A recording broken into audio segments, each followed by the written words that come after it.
ಸೂರ್ಯೋದಯ ನ್ಯೂಸ್ಗೆ ಸ್ವಾಗತ. ಇಂದಿನ ಸುದ್ದಿ. ಬೆಂಗಳೂರು ಸರ್ಕಾರಿ ಶಾಲೆ ಮುಖ್ಯೋಪಾಧ್ಯಾಯನಿಂದ ಲೈಂಗಿಕ ಕಿರುಕುಳ, ಗರ್ಭಿಣಿಯಾದ ಬಾಲಕಿ, ಆರೋಪಿ ಬಂಧನ.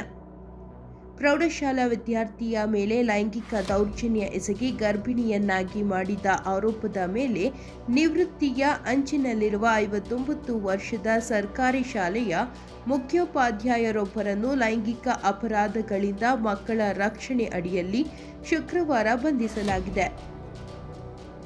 ಶನಿವಾರ ಮುಖ್ಯೋಪಾಧ್ಯಾಯ ಚಂದ್ರಯ್ಯ ಅವರನ್ನು 14 ದಿನಗಳ ನ್ಯಾಯಾಂಗ ಬಂಧನಕ್ಕೆ ಒಪ್ಪಿಸಲಾಗಿದೆ.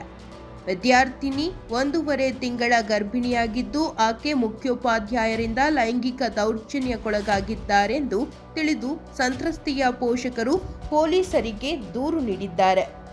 ಶ್ರೀರಾಮಪುರ ಪೊಲೀಸರು ಪೋಕ್ಸೋ ಕಾಯ್ದೆಯ ಸಂಬಂಧಿತ ವಿಭಾಗಗಳ ಅಡಿಯಲ್ಲಿ ಪ್ರಕರಣ ದಾಖಲಿಸಿದ್ದಾರೆ.